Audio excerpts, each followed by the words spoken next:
हमारे सभी दर्शकों को सादर प्रणाम। जय श्री कृष्ण। आज का हमारा विषय है कुंडली के 12 भाव और प्रत्येक भाव का अपना अपना अलग अलग फल होता है। लेकिन अक्सर यह देखने को मिलता है कि हमारी कुंडली में ग्रह बहुत अच्छी स्थिति में हैं, अनेक भावों में हम देखते हैं, लेकिन उसके बाद भी हमें अच्छा रिजल्ट क्यों नहीं मिल पाता है। जीवन में जितनी समृद्धि चाहिए उतनी क्यों नहीं मिल पाती है। वाहन, भूमि, मकान, ये सारे सुख उतनी अच्छी मात्रा में क्यों नहीं मिल पाते हैं। वैवाहिक सुख क्यों नहीं मिल पाता है।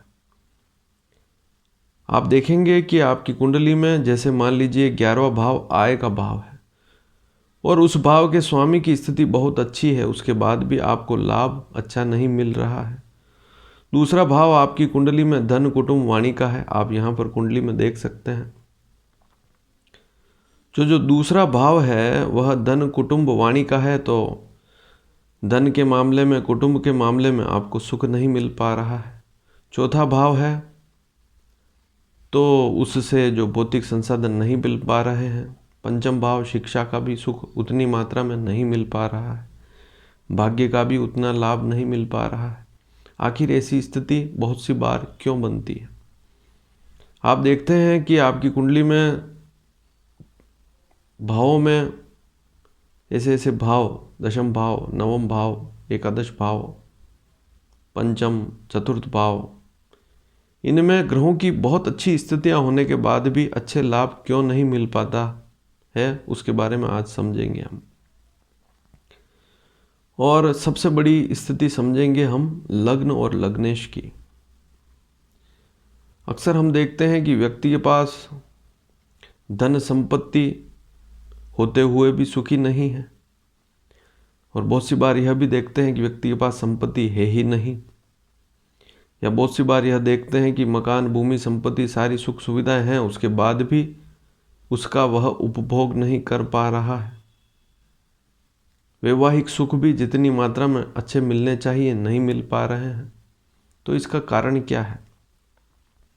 व्यक्ति सही ढंग से काम नहीं कर पा रहा है, उसकी मानसिक स्थिति अच्छी नहीं है। तो यह सारी स्थितियां हम समझते हैं लग्न से। लग्न और लग्नेश ये दो स्थितियां ऐसी है कुंडली में, सबसे पहले इन पर ही नजर डालनी होती है। हमारी जो लग्न कुंडली है उसमें प्रथम भाव का जो स्वामी है वह लग्नेश कहलाता है, और प्रथम भाव को भी देखना बहुत ज़रूरी है, उस पर भी दृष्टि डालनी बहुत ज़रूरी है। तो लग्न में 1 या 8 का अंक लिखा हुआ है तो लग्न का स्वामी मंगल बनेगा। 2 और 7 का अंक लिखा हुआ है तो शुक्र लग्न का स्वामी बनेगा।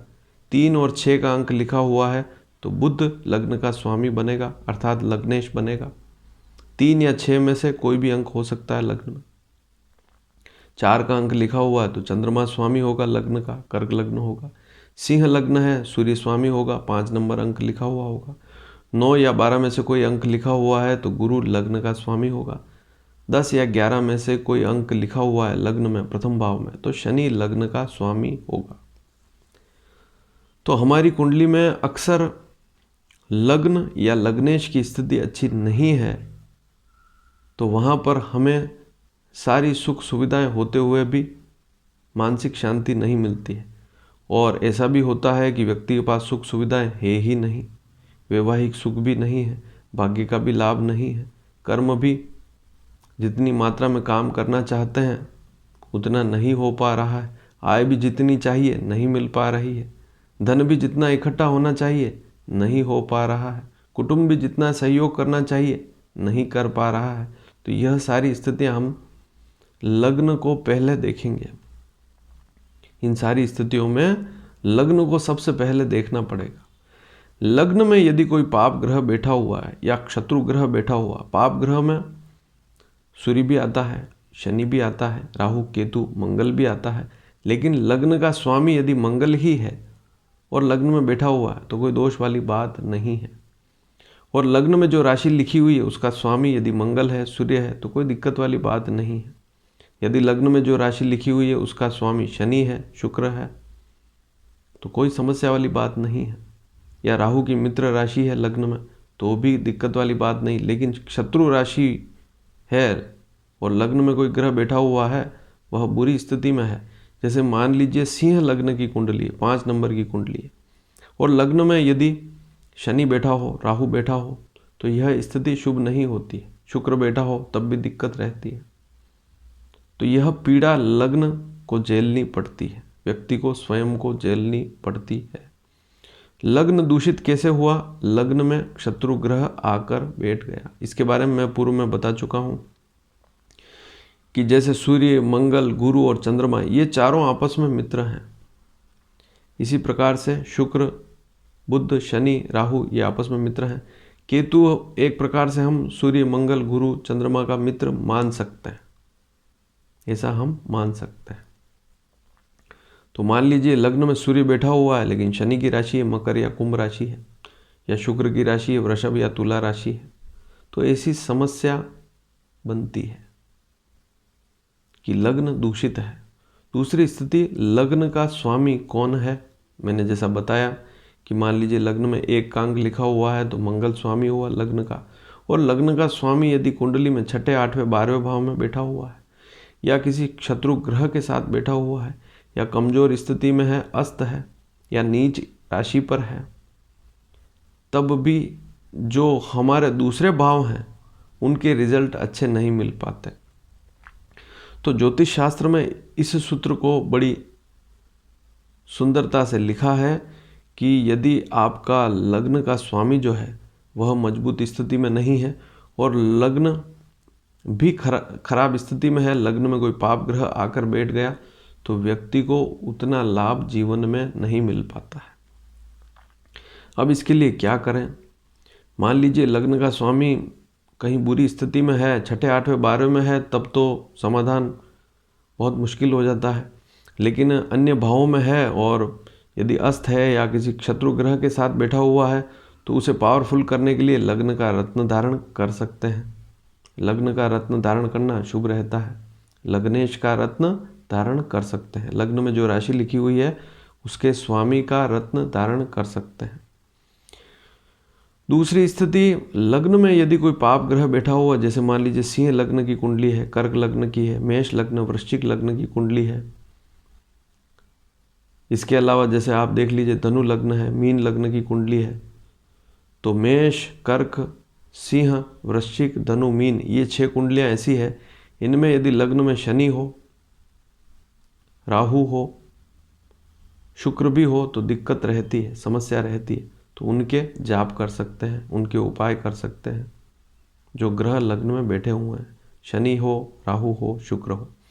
इसी प्रकार से वृषभ लग्न की कुंडली है, मिथुन लग्न है, और कन्या है, तुला लग्न है, और मकर और कुंभ लग्न है। इनमें यदि लग्न में जैसे मकर राशि पर मंगल लग्न में है तो शुभ स्थिति रहती है। सूर्य मिथुन कन्या पर ज़्यादा बुरा असर नहीं डालता है, लेकिन जैसे अन्य गुरु है या चंद्रमा है और बुरी स्थिति में है, तो उनके भी जाप करें तो ठीक रहता है। नहीं तो जिस व्यक्ति की कुंडली है उसकी मानसिक स्थिति, चंद्रमा यदि लग्न में है बुरी स्थिति में, तो मानसिक स्थिति खराब होती है, आँखों में समस्या रहती है, सिर दर्द होता है, अनेक समस्याएं व्यक्ति को होती है। व्यक्ति जितना काम करना चाहता है नहीं कर पाता है। तो लग्न का स्वामी अर्थात लग्नेश और लग्न कुंडली में यदि पाप ग्रह बैठे हुए हैं तो बहुत बुरी स्थिति होती है। ऐसी स्थिति में दूसरे भाव कितने ही बलवान क्यों ना हो, व्यक्ति को लाभ नहीं मिल पाता है। तो इस स्थिति को भी समझना पड़ता है। हमेशा कुंडली में लग्न पर सबसे पहले नज़र डालनी पड़ती है। लग्न में यदि अच्छी स्थिति नहीं है, लग्न का स्वामी यदि बुरी स्थिति में है, तो व्यक्ति को बहुत सी बार अनेक भाव जो हैं दूसरे उसमें अच्छी स्थितियां होते हुए भी, या वहाँ पर प्लैनेट्स जो हैं अच्छी स्थिति में हैं, उच्च के हैं, तब भी व्यक्ति को लाभ नहीं मिल पाता है। इस बात को हमेशा याद रखना होगा। और यदि यह विषय आपको पसंद आया हो तो इसे शेयर करना बिल्कुल भी ना भूलें। हमारे इस चैनल को सब्सक्राइब करेंगे तो आने वाले समय में सभी जानकारियाँ आपको समय पर मिल पाएगी। तो ऐसे ग्रहों के उपाय करें। जो लग्न में बुरी स्थिति में बैठा हुआ है, शत्रु राशि पर बैठा हुआ है, उस ग्रह के जाप अवश्य करें।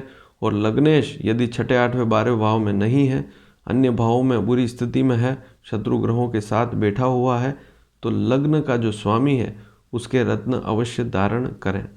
जैसे लग्न का स्वामी जैसे मंगल है, मान लीजिए मेष और वृश्चिक राशि लग्न में लिखी हुई है, तो मंगल का मूंगा धारण कर सकते हैं। विशेषकर मेष लग्न में तो पहन ही सकते हैं। वृषभ और तुला लग्न है तो शुक्र का रत्न ओपल धारण कर सकते हैं। विशेषकर तुला लग्न में तो पहन ही सकते हैं। इसी प्रकार से और वृषभ लग्न है तो वहाँ पर दूसरे रत्न भी आप धारण कर सकते हैं।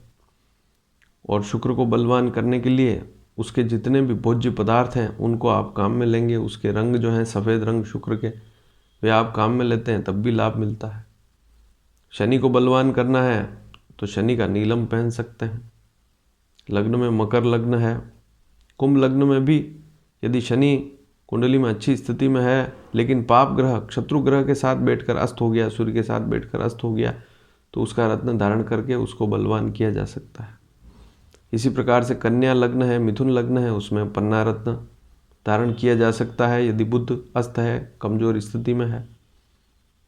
धनु लग्न, मीन लग्न में आप पुखराज रत्न धारण कर सकते हैं। तो लग्न के स्वामी को बलवान करना बहुत ज़रूरी है, इस बात को भी समझना होगा। और लग्न में यदि कोई पाप ग्रह है तो उसके जाप अवश्य करें, उसके दान भी कर सकते हैं। धन्यवाद। जय श्री कृष्ण।